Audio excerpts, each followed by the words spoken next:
नमस्कार, उज्जैन टीवी के सभी दर्शकों का हार्दिक स्वागत है। आइए सबसे पहले नजर डालते हैं आज की सुर्खियों पर। लॉकडाउन के बाद पहली बार द्वार खुले महाकालेश्वर के, भक्तों का लगा जमावड़ा। कई प्रदेशों से आए भक्त दर्शन के लिए।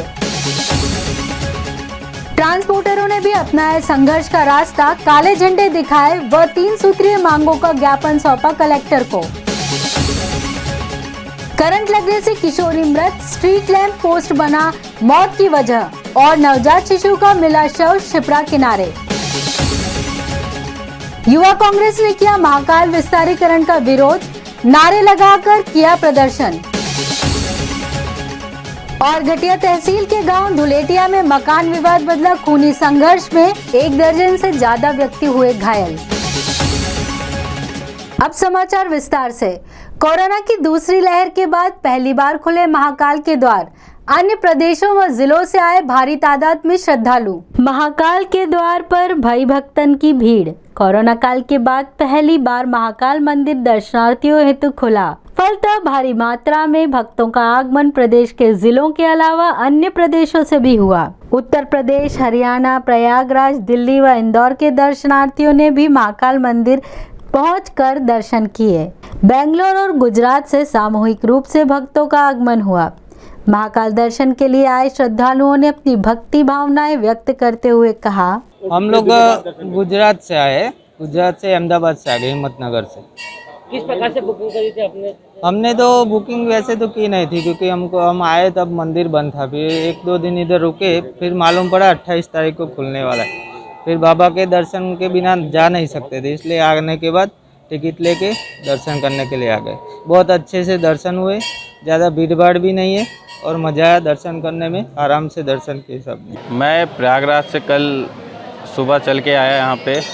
आते ही पता चला यहाँ पे बुकिंग होगी, तो हमने ऑनलाइन की सुविधा अवेलेबल ना होने के कारण हमने तुरंत वहाँ पे जाके काउंटर से टिकट लेके फिर मैं आगे प्रवेश करने की कोशिश की। फिर मैं आया, फिर दर्शन मिला हमको।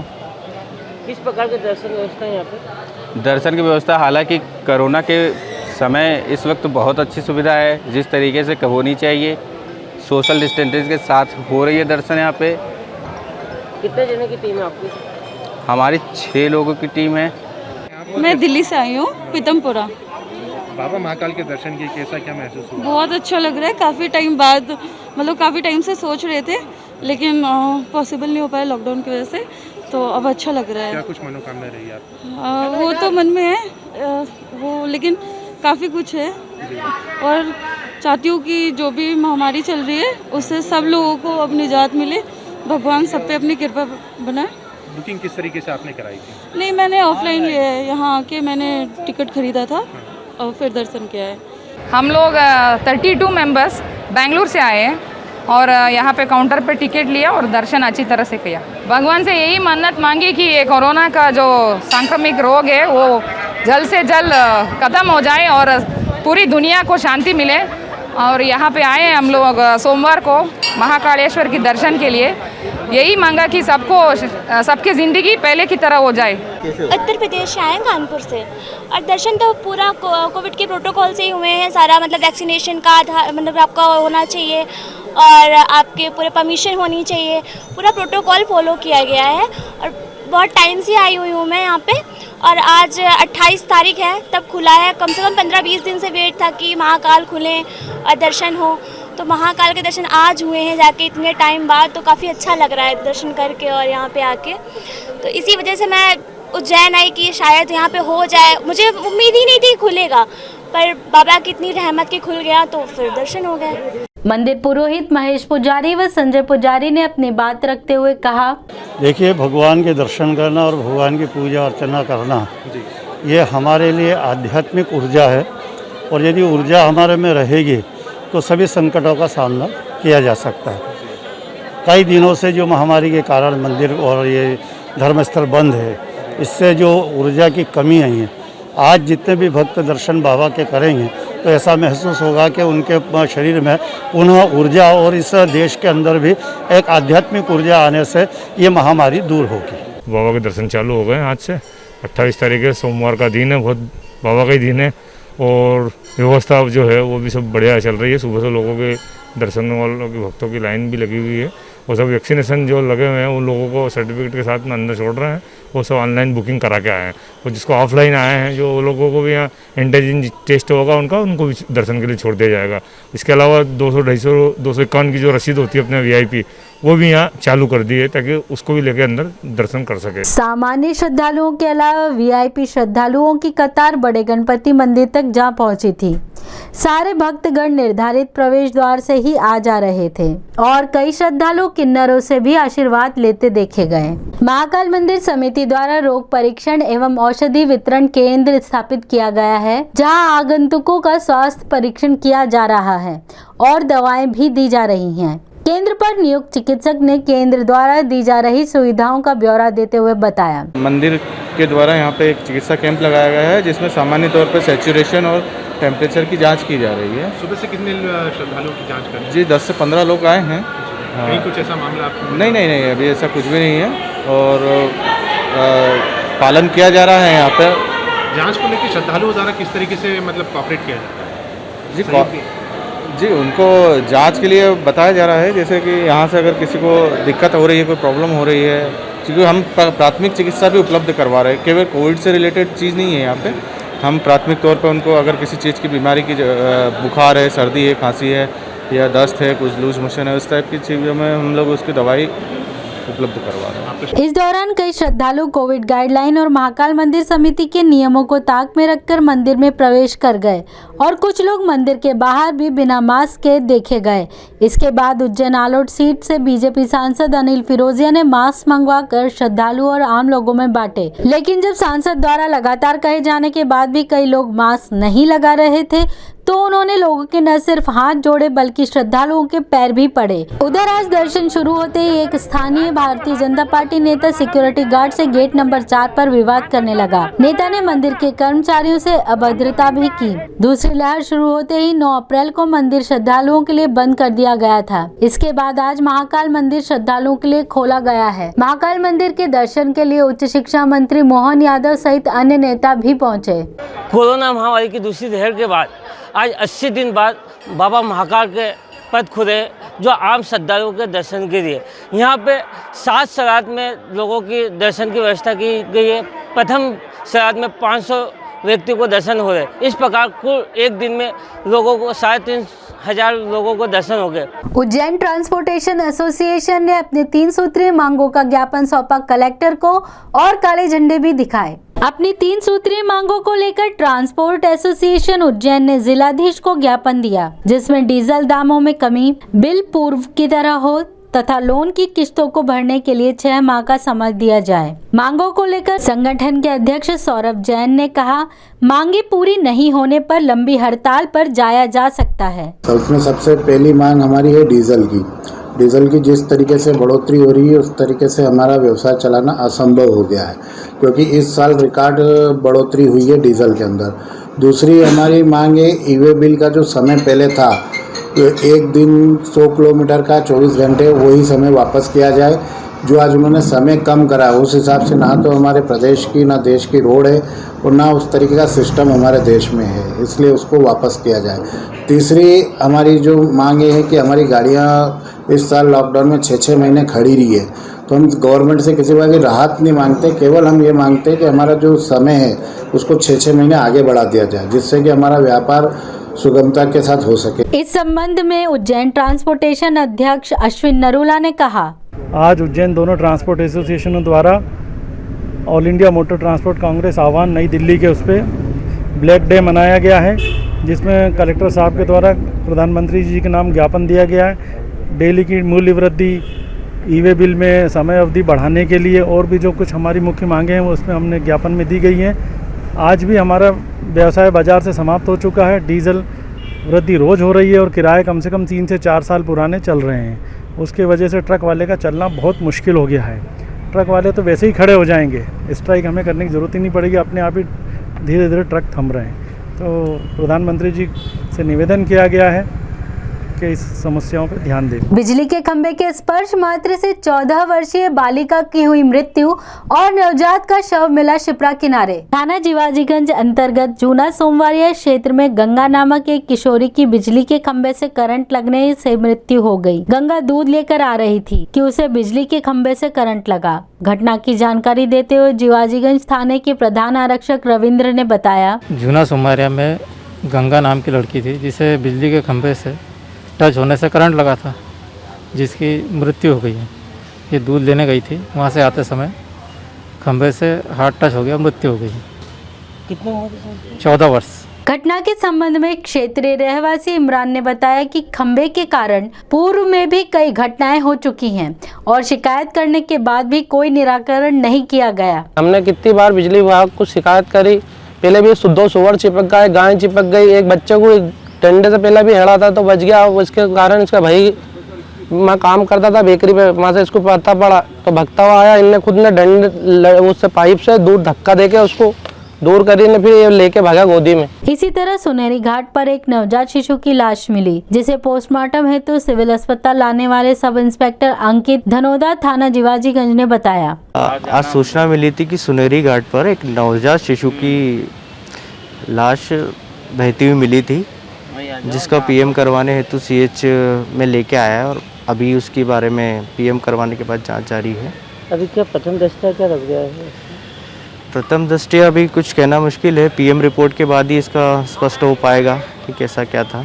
उज्जैन युवा कांग्रेस ने महाकाल विस्तारीकरण के नाम पर रहवासियों को बेरोजगार और बेघर करने का किया विरोध। महाकाल विस्तारीकरण के नाम पर जो जलजला सा मंजर सामने आ रहा है, उसकी वजह से प्रभावित इलाके के रहवासी बेरोजगार और बेघर हो रहे हैं। उसी को मुद्दा बनाकर युवा कांग्रेस ने विरोध करते हुए हाथों में तख्तियां लेकर नारेबाजी कर प्रदर्शन किया। युवा कांग्रेस के अध्यक्ष भरत शंकर जोशी ने कहा, प्रधानमंत्री जी और मुख्यमंत्री जी दोनों बोलते हैं कि हम लोगों को बसाएंगे, लोगों को रोजगार देंगे। महाकाल मंदिर के क्षेत्र में जो 70 मीटर के दायरे में 5000 कर्मचारी और 2000 रहवासी जो इस दायरे में आ रहे हैं, उनको उजाड़ा जा रहा है।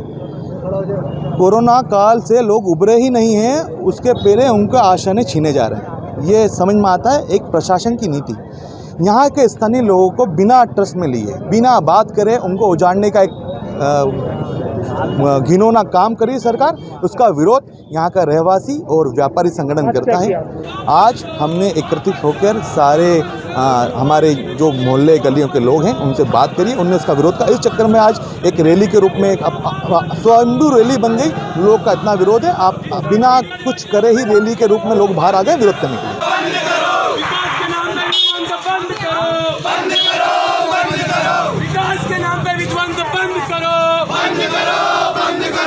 तहसील घटिया के ग्राम घुलेटिया में मकान विवाद बदला खूनी संघर्ष में 1 दर्जन से ज्यादा व्यक्ति हुए घायल। जर जोर और जमीन को लेकर खून खराबे का इतिहास बहुत पुराना है। सारे झगड़ों की जड़ प्रायः यही है। ऐसा ही आपसी विवाद खूनी हमले में बदल गया। तहसील घटिया के गांव घुलेटिया में 2 पक्षों के बीच एक मकान और उससे सटे बाड़े को लेकर लंबे समय से विवाद चल रहा था। इसी क्रम में दोनों पक्षों में फिर विवाद हुआ। विवाद के बाद एक पक्ष के तीनों भाई चले गए, मगर दूसरे पक्ष के 10 लोगों ने उन्हें घेर कर मारा। हमला करने वाले मांगीलाल के परिवार के थे। जिन पर हमला हुआ वे थे भगवान, शंकरलाल, जानीबाई, राम कुंवर और सुरेश। यह जानकारी देते हुए सुरेश ने बताया, घर पे पहले ज़मीन के कारण विवाद हुआ था, वहाँ पे लड़ाई हो गई। फिर रास्ते में इन्होंने आके हमको तीनों भाई को गाड़ी से उतारे, 10 आदमी थे और गाड़ी को पलटी दी और तलवार मार दी सर तीनों को, और 2 को लट से मारा।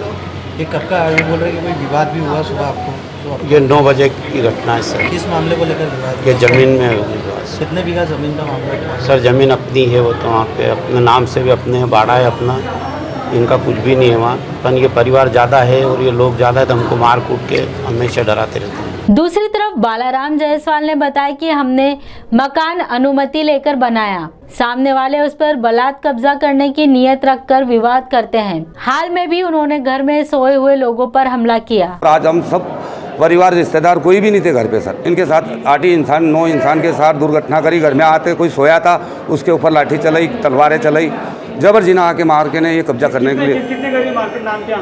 मांगीलाल जी को तलवार मारी सर।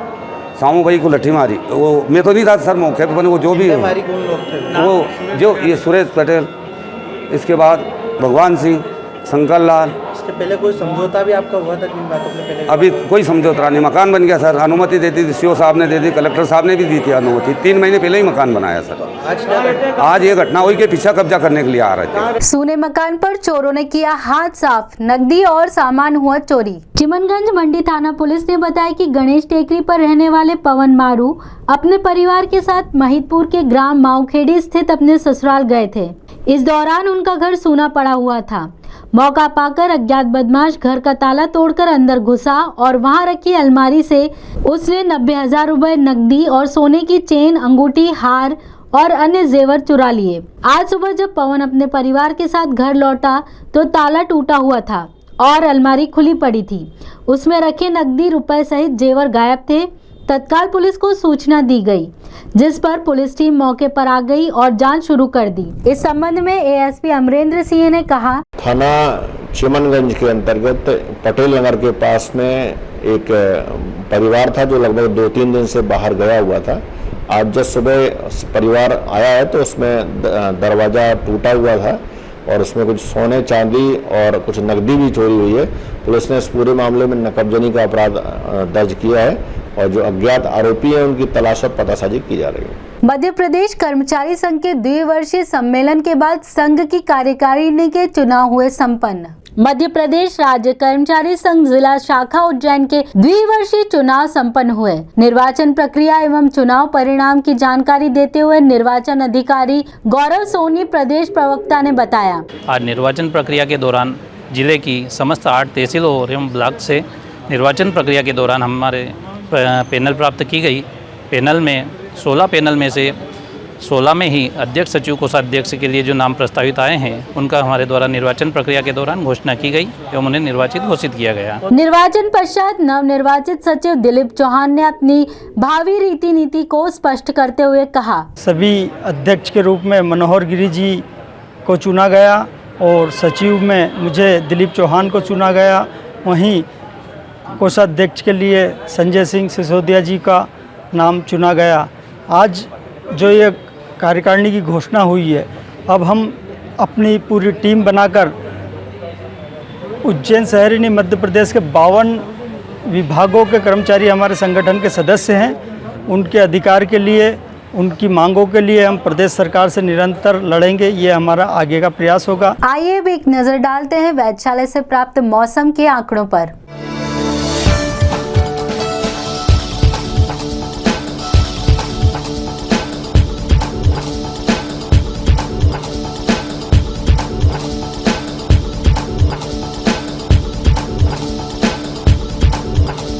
अंत में प्रमुख समाचार एक बार फिर। लॉकडाउन के बाद पहली बार द्वार खुले महाकालेश्वर के, भक्तों का लगा जमावड़ा। कई प्रदेशों से आए भक्त दर्शन के लिए। ट्रांसपोर्टरों ने भी अपनाया संघर्ष का रास्ता, काले झंडे दिखाए व 3 सूत्रीय मांगों का ज्ञापन सौंपा कलेक्टर को। करंट लगने से किशोरी मृत, स्ट्रीट लैंप पोस्ट बना मौत की वजह और नवजात शिशु का मिला शव शिप्रा किनारे। युवा कांग्रेस ने किया महाकाल विस्तारीकरण का विरोध, नारे लगाकर किया प्रदर्शन। और घटिया तहसील के गांव धुलेटिया में मकान विवाद बदला खूनी संघर्ष में 1 दर्जन से ज्यादा व्यक्ति हुए घायल। तो ये थे उज्जैन शहर के मुख्य समाचार। ऐसे ही ताज़ा खबरों के लिए देखते रहिए उज्जैन टीवी। उज्जैन टीवी का यूट्यूब चैनल लाइक और सब्सक्राइब करना ना भूलें। नमस्कार।